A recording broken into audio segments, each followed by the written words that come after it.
Welcome back to Grand Tactician's Civil War Union Campaign. So, the last two episodes, we fought by far the largest battle of the campaign thus far, the third battle of Culpepper. The armies keep kind of fighting right over this same little stretch of ground here, near the Upper Rappahannock, right here, which is not unrealistic. I mean, that happened for real, right? There were, of the major battles of the Civil War, 4 of them were fought either at or within a few miles of Fredericksburg. The Battle of Fredericksburg itself, Chancellorsville, was just right here to the west of it. A year later, right pretty much on the same exact patch as Chancellorsville, was the Battle of the Wilderness. And then just south of that, a few miles, was Spotsylvania. And also up here at Manassas, there was the first and the second Battle of Manassas on almost exactly the same ground. You know, you got a national capital here, a national capital here, the two biggest armies of either side or either nation, depending on one's perspective. There's an argument to be made either way. I'm not getting into that. But the two biggest opposing armies are right here in this little stretch of land between Richmond and Washington. So yeah, there's only so much real estate, and battles got fought on the same ground multiple times. In any case, kind of big picture view here. And we are getting closer to the end of the 1862 campaigning season. There's still a couple of months left before the armies go into winter quarters. Out west, the Missouri Army is moved down to around Cairo, has built one fort guarding the west on the Missouri side of Cairo, and is now building another fort on the east side. And this fort is also sited right on the river, and should, one hopes, prevent any Confederate riverine forces from coming up this way as well. Again, have mentioned it multiple times, but you know, they've got almost 90,000 tons of ships either built, or I think this number may include ships building, which I had not caught on to before, but I noticed that my tonnage number jumped from about 120,000 to 180,000 with my shipbuilding program that I implemented. I've got a lot more monitors coming, a lot more frigates coming, some river ironclads coming, and some ironclad frigates. Those are all still building. They're not complete, but when I did that, my number jumped up by about 60,000, maybe 55,000 tons. So I think these numbers include ships under construction as well.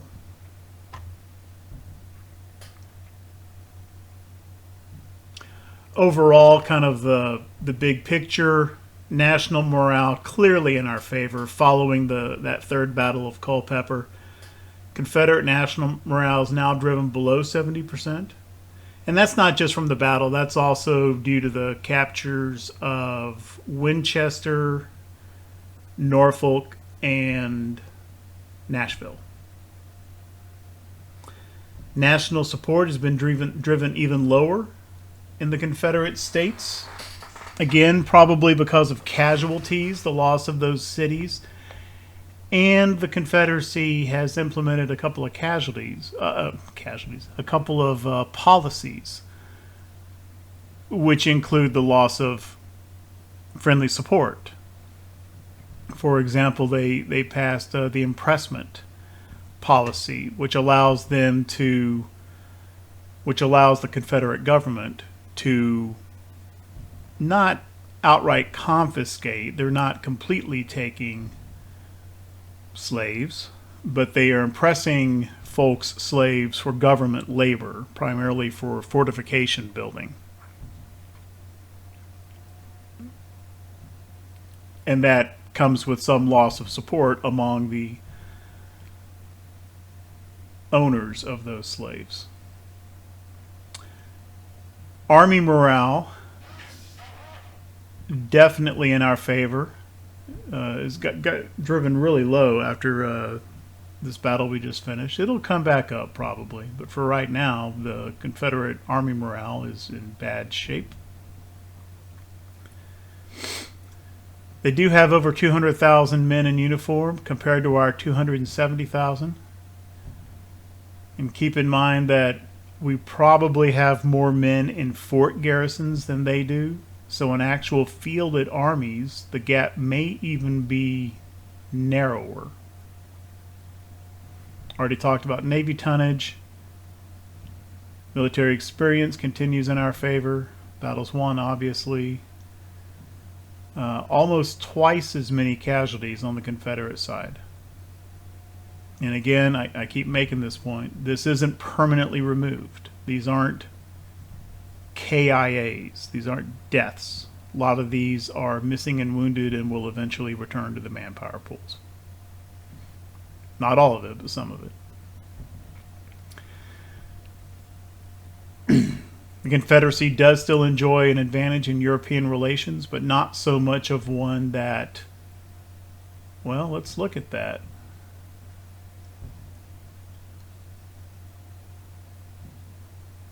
Okay, something has occurred which has once again driven intervention chance above 30. We're almost at 40%, 36%. What prompted that?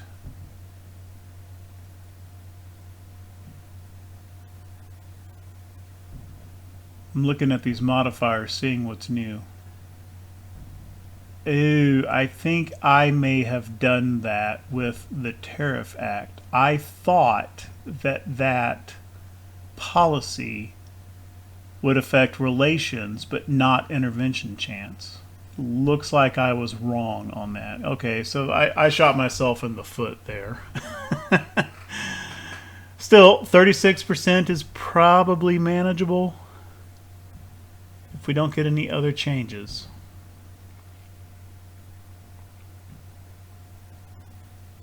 I really don't want to do emancipation if I can avoid it, because that will boost Confederate national morale. We're making progress there. I don't want to mess that up. At very least, I want to hold off on that until after taking Richmond. Richmond brings with it a minus 20 morale, which would actually pop Confederate morale below 50% or below 50.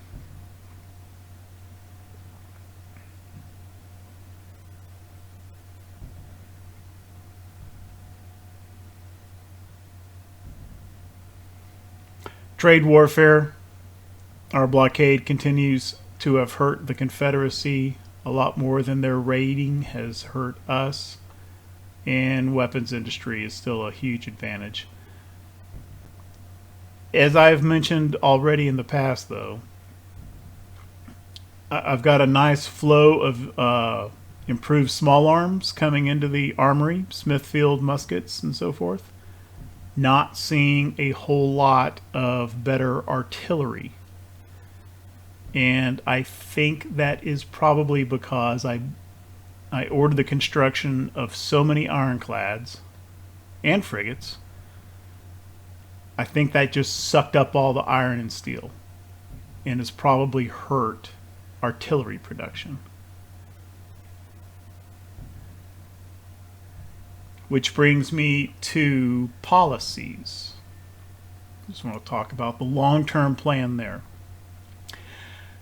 Currently have 9 policies.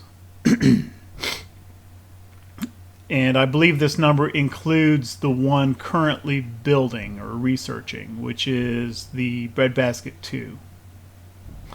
And the reason I'm doing Breadbasket 2 is because invariably, supply-wise, it's provisions and to a lesser extent forage that wind up being the shortest in supply. The other stuff like ammo and clothing, if you look at any given supply depot that's feeding an army, those are usually okay. But when armies get in short supply, especially in enemy territory, it's almost always because of provisions. So that's why I decided to go with Breadbasket 2. Once we max out the politics funding, the total policies that we are able to have is going to be 12.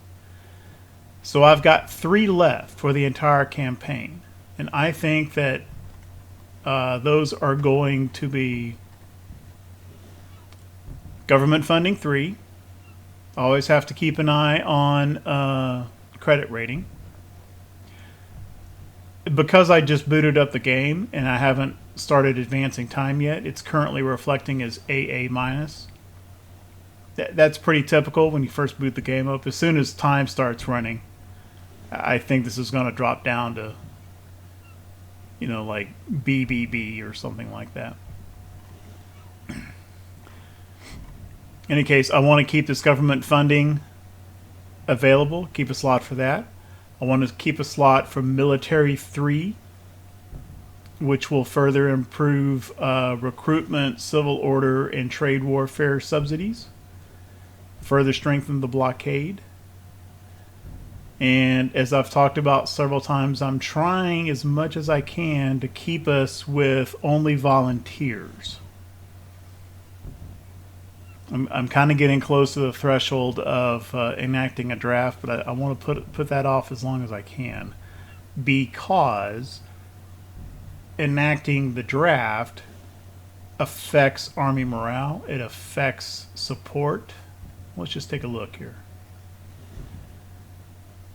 Will increase the recruitment base significantly, and it is. I would go so far as to use the word dramatically.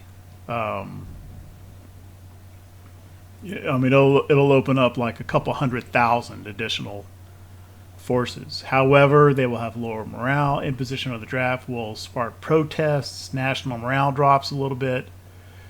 And it doesn't specifically say so here, but I seem to think it affects state support as well. Maybe indirectly. Maybe as a result of these other factors. And right now, we still remain ahead of the Confederates in fielded manpower. I kind of want to keep it that way. And Military 3 will further increase that volunteer manpower pool. So that's credit rating, Military 3, and I think I need to do Industrialization 3. Going back to the shortage of artillery. Industrialization 3 should open that up. So that's kind of the plan for policies. I mean, there's a difference between policies and acts. The main policies are on these red lines, these red trees. These offshoots with blue lines, those are congressional acts, or maybe in some cases presidential orders. Like, for example, emancipation. That wasn't a congressional act, that was a presidential. I don't know if they called it executive order back at that time, but that's essentially what it was. Those don't count toward this policy total. Anyway, those are the 3 that I'm going to do. Credit, industrialization, Military 3. And these last two will not come available until 1863, which is Chapter 3 of the campaign.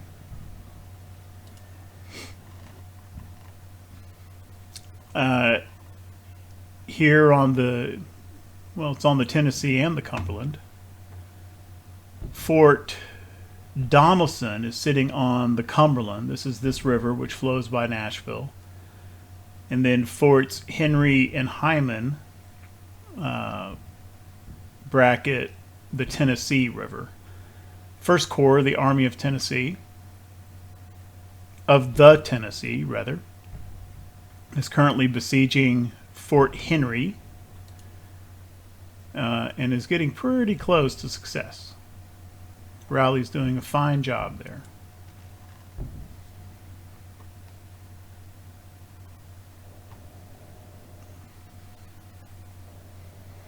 Coming over to the east.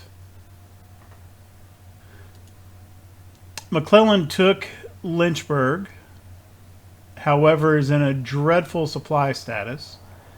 It seemed unlikely to me that he was going to remain unmolested long enough to build a supply depot and a fort at Lynchburg. I think the Army of the Shenandoah is already coming toward him. So I've ordered him back to Salem, where at least he's got good supply. Numbers-wise, he probably matches up okay against this army, but he's in such dreadful supply condition. I'm just kind of pulling him back a little bit so he can be in a little bit better situation there.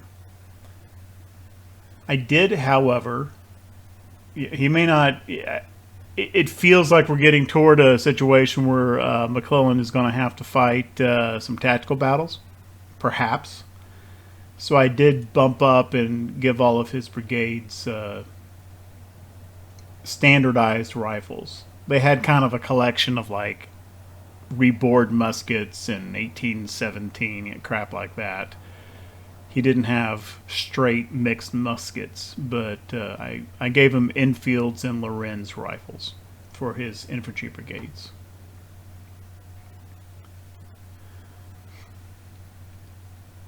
Up here, Patrick's Shenandoah Army is still trying to chase away the Army of North Carolina.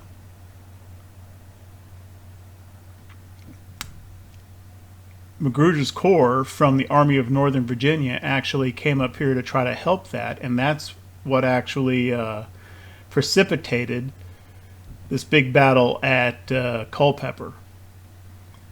Tyler's First Corps intercepted Magruder's Corps here, which brought both armies into that battle, which had over 100,000 troops on both sides. And now the ANV is still fighting a rearguard action, and we'll just have to see where they retreat to.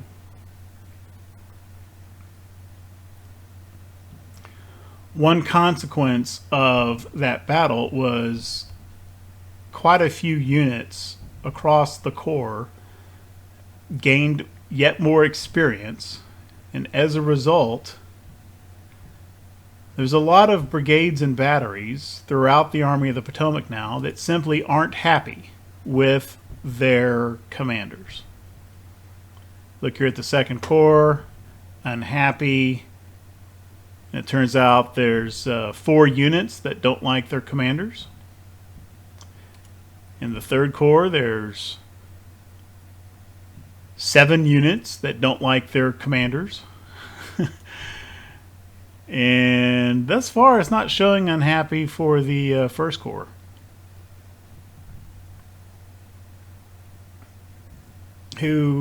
First Corps actually picked up their 3rd perk. I'm going to have to think a little bit about what I want to use there. And the simple fact of the matter is, and we went over this before, once a unit gains a couple stars of experience,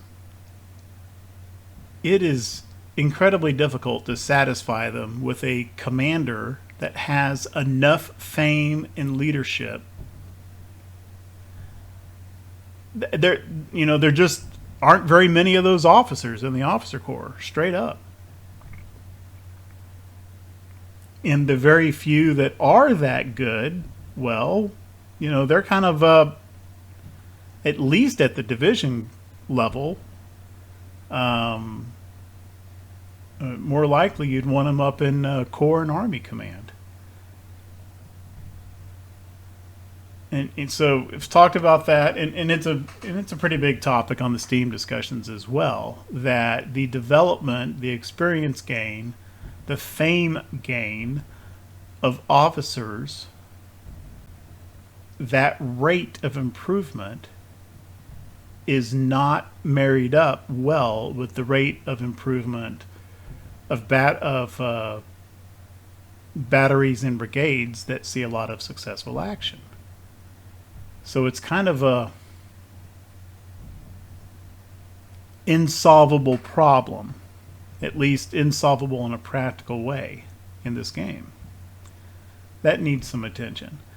And I think I've seen some mentions that the developers have recognized that, and maybe they've got a fix coming in a future update or hotfix. In the meantime, just gonna put up with it. The good news is the effect of that unhappiness. Let's just look at Third Corps, since they're the ones with the most units.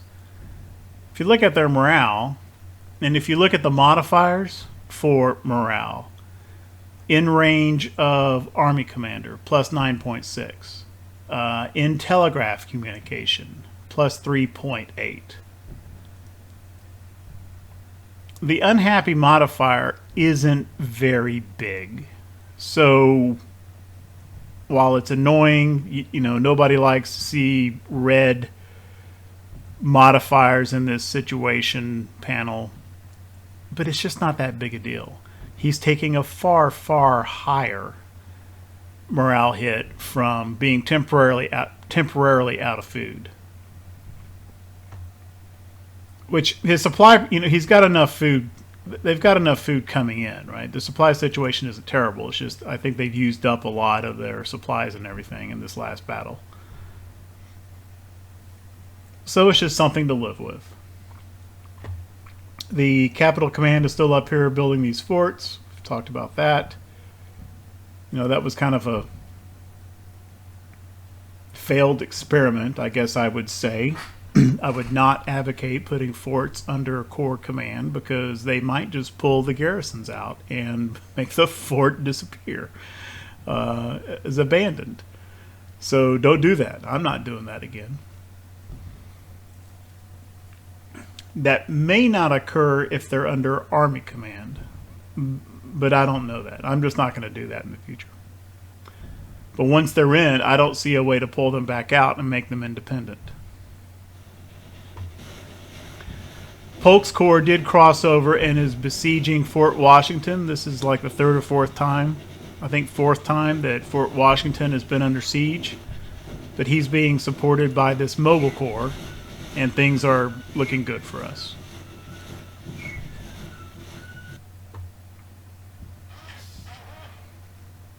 When I say failed experiment, I think it was a good idea to create kind of a defense command back here to support forts that come under siege.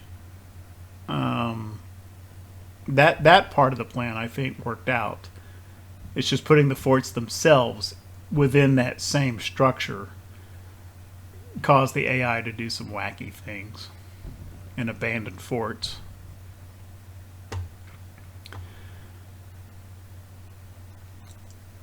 Still banging away on this Phantom Fort here. I've talked a lot about this, so I'm not going to rehash all of it. But basically, there is a Confederate fort at Norfolk that, for purposes of some game mechanics, seems not to exist anymore. It cannot be besieged by a land army. Chesapeake Army just doesn't see it. It does, however, still exist for purposes of engaging seaborne forces, and that's what this ironclad squadron is. My last attempt to try to do something about this fort, and it's not really working out. they'll start firing again once I start advancing time. So I think what I'm going to do is just ignore this fort entirely. There's not much else I can do with it. If one zooms all the way out and looks at the front line heat map, there is no red here. That fort is not exerting any zone of control at all. Unlike, notice this little isolated Confederate fort, even though it's completely within Union territory, still has a very small area of Confederate control around it. Fort Norfolk does not. Now that might be because of the presence of the Chesapeake Army, maybe. But there's just something wrong with this fort, as I've said like a billion times now. So I'm just going to start ignoring this fort. And Smith, since I can't have Fort Norfolk, I am just going to have Smith start building our own forts here, so that I can free him up and start using him for something else.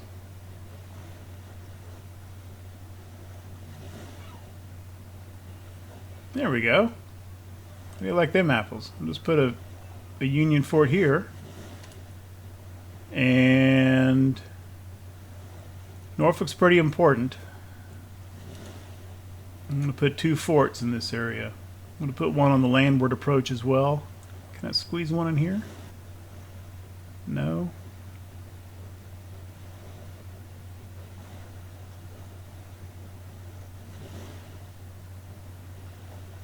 Okay, that'll do. So we'll put up our own fortifications around Norfolk. Once those are done and manned up, then Army of the Chesapeake will find something else for them to do, maybe down in North Carolina. One thing interesting on this heat map, if you look at this front lines, the city of Norfolk has got a pretty big reach. You know, we don't have any forces down in North Carolina, but just having Norfolk kind of, you know, de facto, pretty much this entire outer, you know, well, these are the Outer Banks, but this whole northeastern North Carolina area is now under Union control, and the whole Virginia Eastern Shore is as well. It's a pretty influential city. And then I don't think there's any additional comments on the progress of the naval blockade. It's actually working out pretty well. Okay, let's advance time.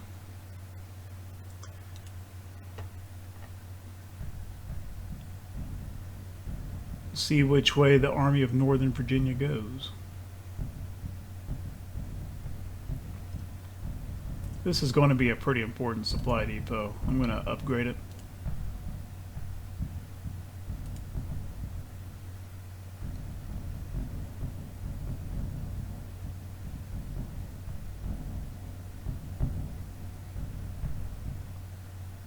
ANC is trying to retreat. I don't know what direction he's retreating.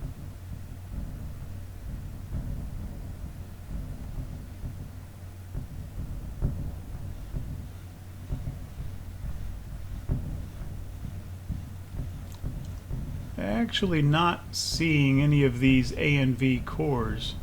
Okay, they're moving now. Wow, that's a lot of unit route messages from Magruder's Corps.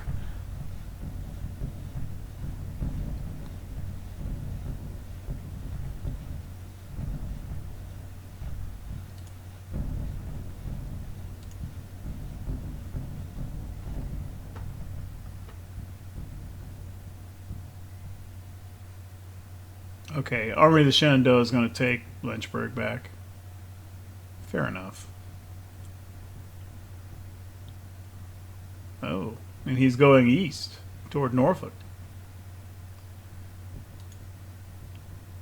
Okay, McClellan's in good supply situation again.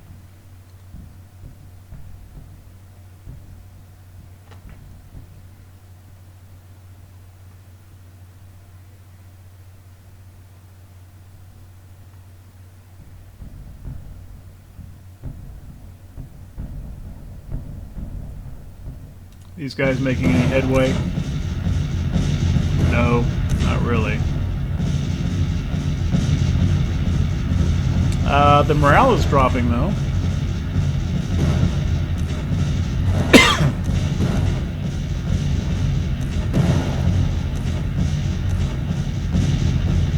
Are seeing some occasional fleet firing, which did not see before with the Virginia Blockade Squadron. So at least the fleet is shooting some.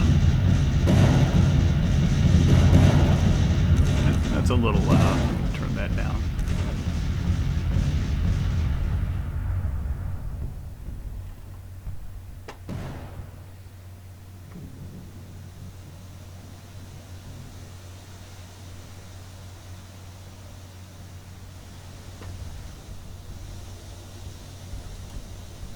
I'm going to move the this James River Squadron a little bit further, so maybe get some better eyes. We do pretty much own the river. That's a good thing.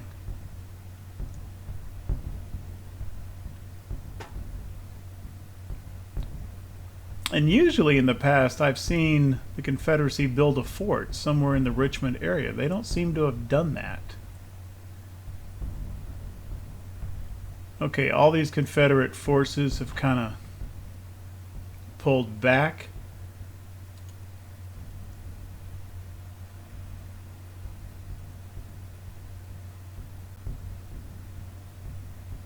Let's move Patrick up to Newmarket.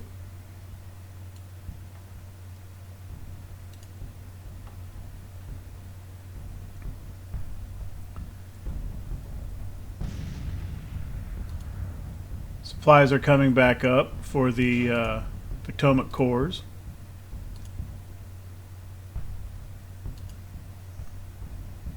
Does 4th Corps have all its units now? At the last battle, most of them had not arrived yet. He does.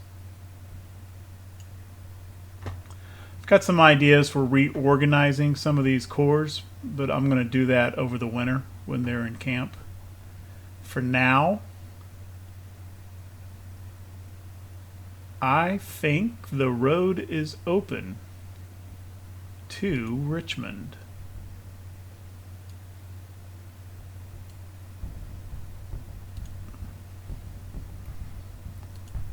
Let's move them up.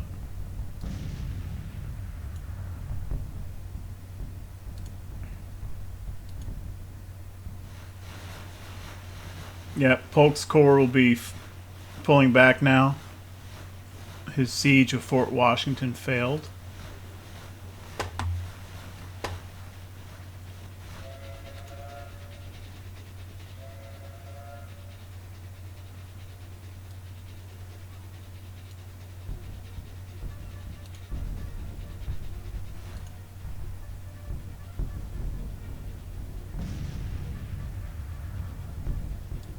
Just go all the way in. There's really no one in your way. Use the railroad if you can. 4th Corps is ready. Let's bring up Keyes' Corps in support. We got, let's see, we got one going here, one going here, one going here. Just kind of put 4th Corps back right around here.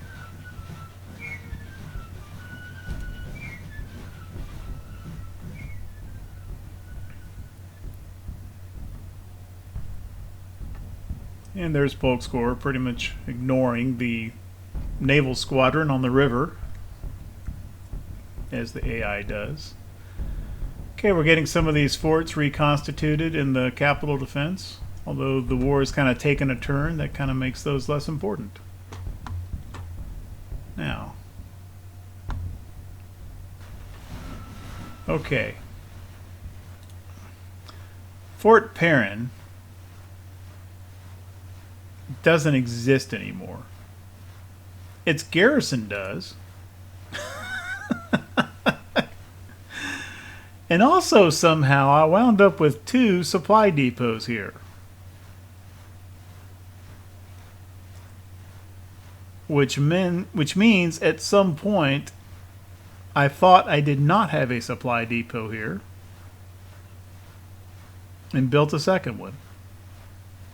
So it wasn't visible. Or maybe I misclicked and thought I was building a fort and built a darn supply depot instead. In any case, let's see if a little, I think it's just an artillery battery. Let's see if you can build a fort.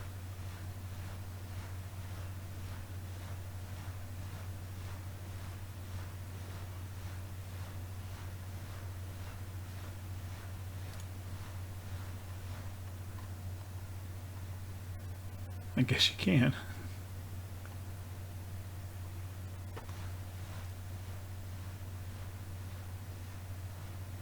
Can I exchange units with a fort that is not yet built?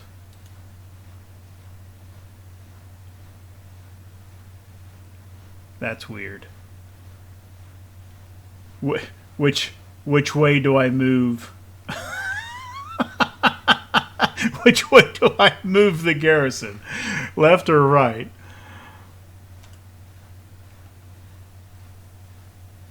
All right, well, rebuild your fort, guys. I think we can move Patrick up to Stanton. Getting a lot of farms under our control now.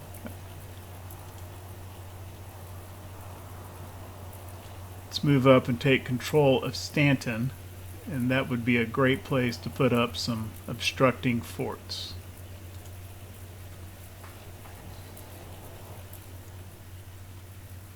But with all the trouble that we've had with forts in this campaign, I'm beginning to wonder if they're worth all the darn effort.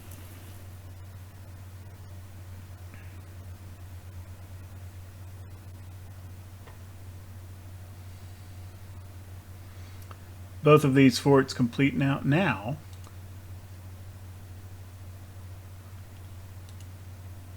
See, this command, the fort command, has got the batteries in it that formerly constituted the garrisons of these forts. So we want to put some stuff. Oh, that can't be right.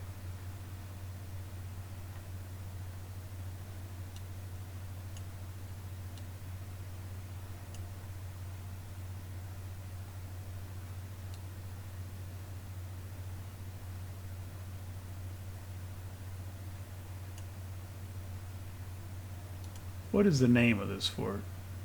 Fort. Interesting. We name a Union fort after a Confederate general. Awesome. Okay, so we want to put some batteries from here into Fort Barksdale.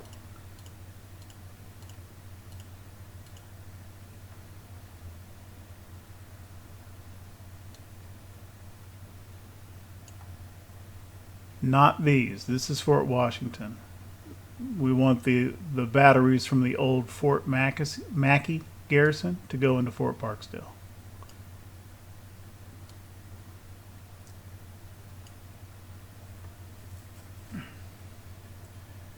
And the other one is Fort Brooks. That's in the location of the old Fort Hooker.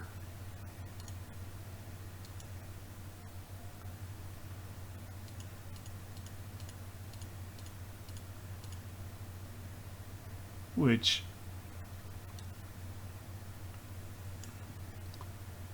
is this.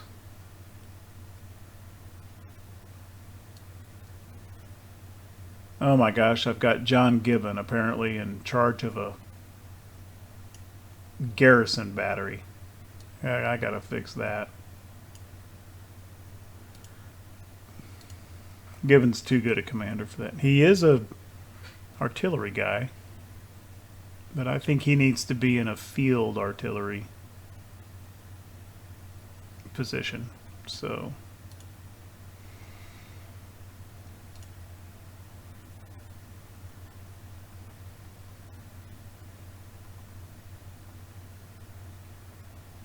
apparently there are no suitable political officers. Do I have some other filter? Army, unassigned, suitable rank. Yeah, there's nobody eligible. Okay. Just find some.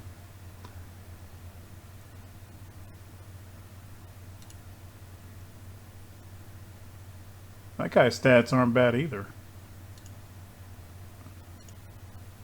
Let me find an artillery guy.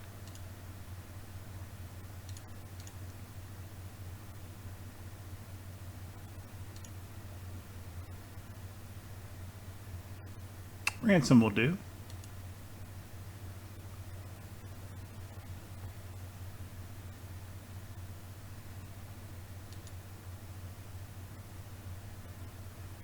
I don't think it's letting me delete these kind of de facto division level commands because those units haven't finished transferring yet. So these are still seen as having forces under their command. Once those batteries actually arrive in the forts, which should only be a day, I think these will just disappear.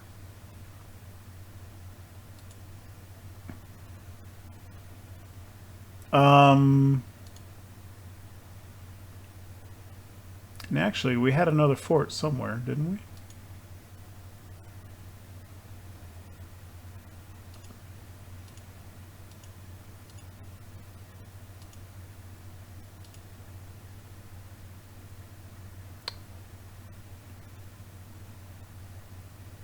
Yeah, I'm leaving Fort Perrin alone until that fort is actually built. Those two are taken care of. Oh, Barksdale already has his units. So that leaves Fort Donelson out west. That's fine. We'll just transfer... No. Saving those. Because I wanted another fort kind of up here. Confederate forces have kind of had a habit of getting up into Maryland and coming down this way toward Washington. They haven't done it recently, but they did do it earlier in the campaign. It could happen again. So I'm going to take the fort command here, move it up to here, and build another fort kind of in this area. And that's where he'll put that final garrison.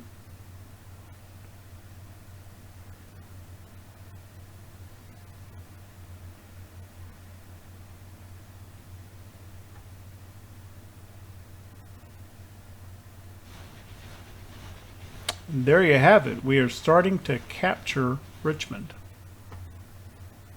with the Army of the Potomac.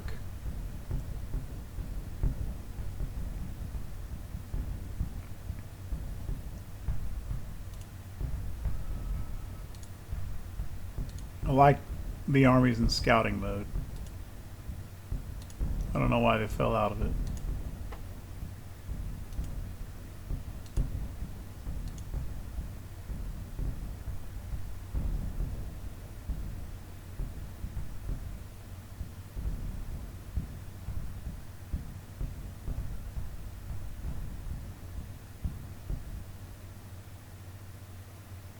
There we go. Richmond falls, Confederate capital taken.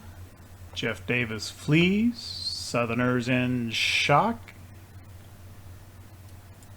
It's a pretty big hit.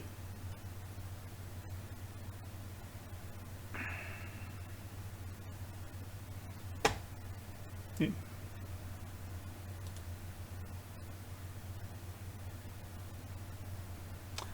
I know that upgrading a depot increases the amount of stuff that can be stored there and increases the draw of getting that stuff there. I don't know if it increases range though. If I'm going to push McClellan back toward Lynchburg, I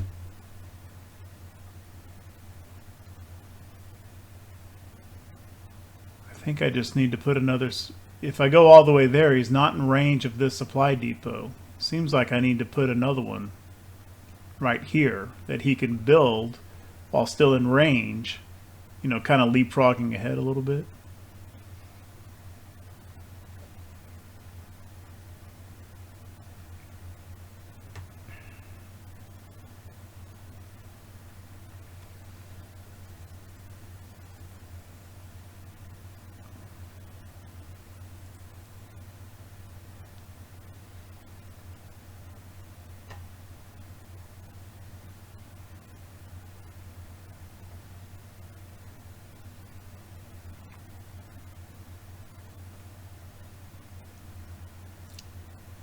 Now with taking Richmond, under the assumption that we keep Richmond, the Virginia blockade squadron has kind of run out of things to blockade.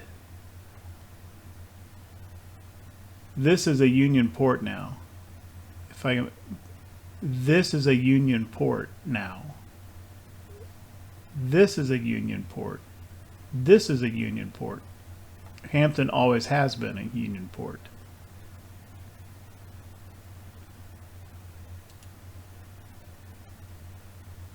I think I can move this blockade squadron on down the coast. This is all Union coastline now, including up these rivers.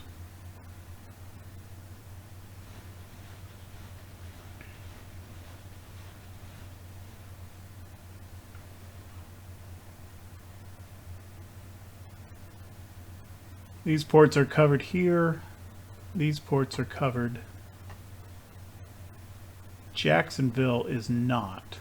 How important is that port? I seem to remember it's not all that big. 66,000.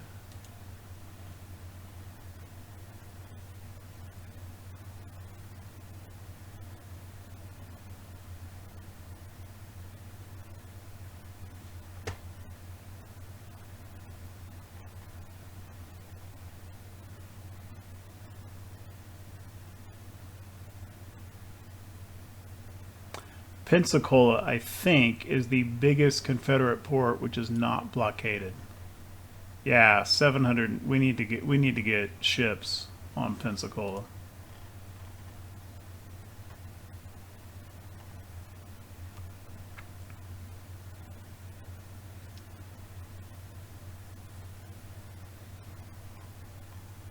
It may have gotten bigger than Cedar Key now. Yeah, a lot bigger.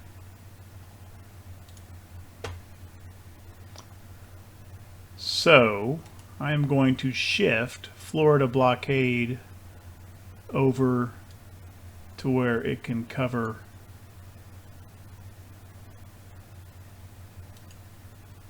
Pensacola.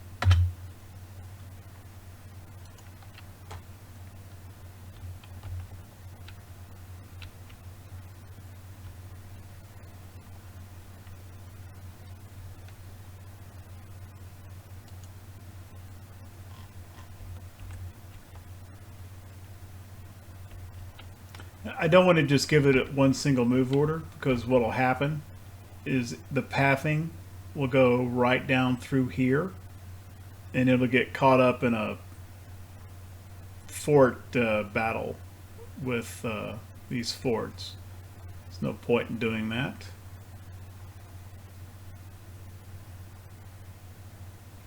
Doesn't show the icon, but there is a fort there.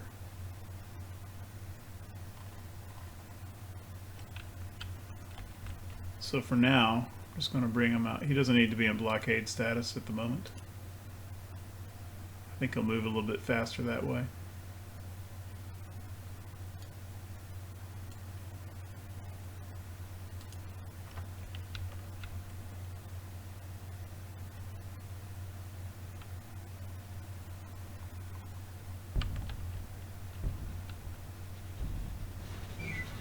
Okay, Army of the Northwest has ideas on attacking Richmond. Nope, he's retreating.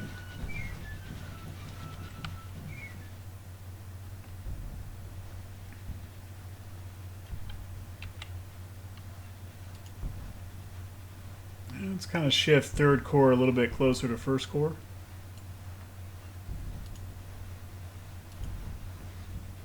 Bring 4th Corps about here.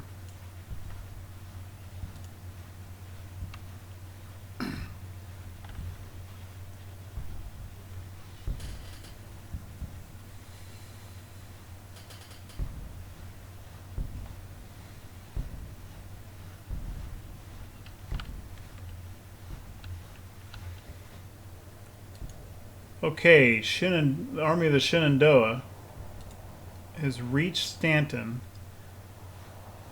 Once the Army of Northern Virginia gets reconstituted, though, he's a little bit vulnerable there. I don't know if he's going to actually have time to complete any forts.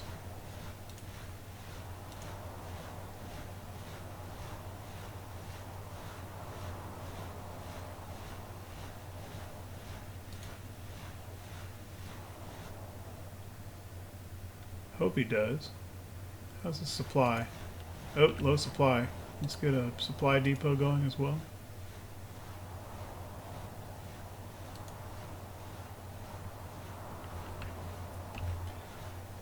All these farms in this valley, and this is an infrastructure point, it really seems like that ought to be sufficient to support.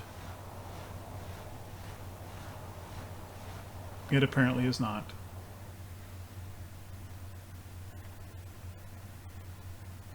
See how that front line looks. Just this little sliver here. Petersburg is really the only remaining major city remaining in Virginia. And then this little bit here for some of the A and V corps. Otherwise, Virginia is almost pretty much ours. There may be a little sliver down here by Abingdon, which I think is part of the sphere of influence of Knoxville, Tennessee.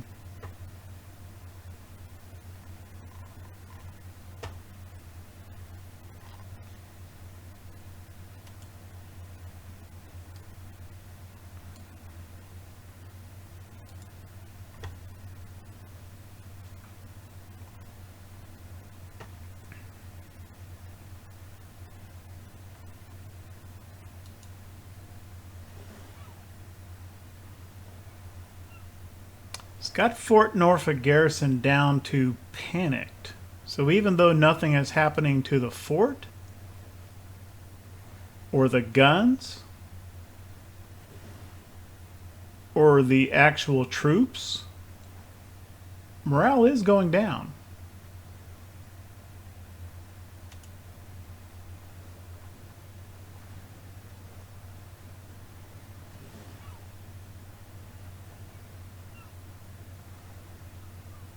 So maybe if that garrison breaks, however, there's no... Oh, it's because time's not... Yeah. Keep going, Farragut. Maybe you'll do something. Goodness, I hope so. Okay, there's apparently some units routing up here for no reason. There aren't any Confederate forces in the area.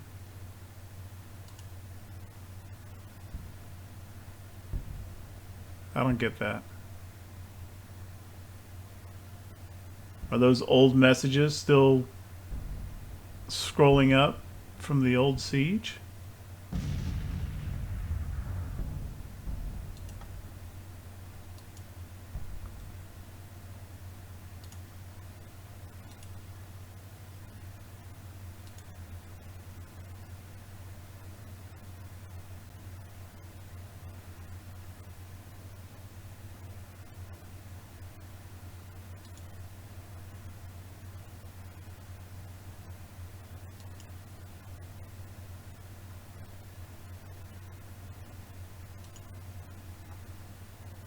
No, it's not garrison units in the fort. It says they have a supply issue, but this brigade's doing fine. It's got eager morale. I don't know.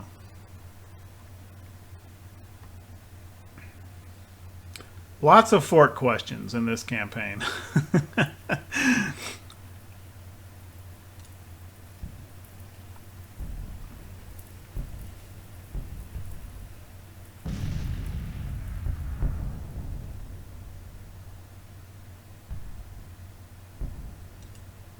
Okay, it's been about an hour. I think I'm going to put a break in here.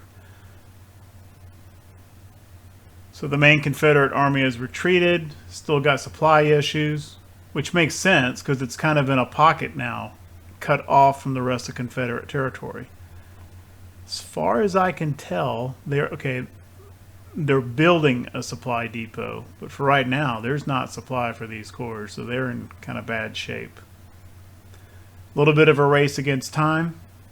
I'm building these forts. Patrick may have to retreat at some point.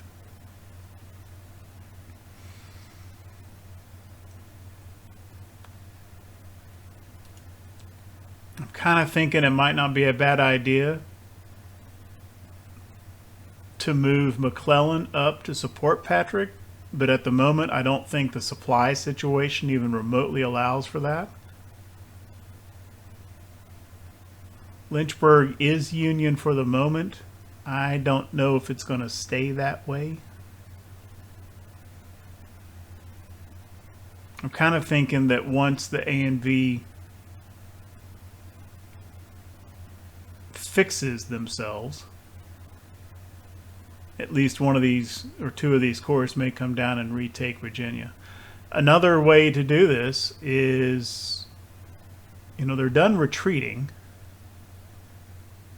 May just push the Army of the Potomac into them again.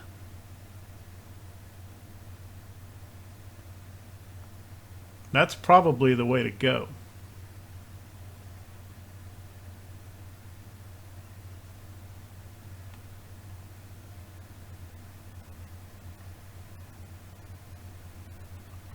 Yeah, I think that's what I'm going to do. But that is going to have to wait until the next episode. Thank you very much for watching.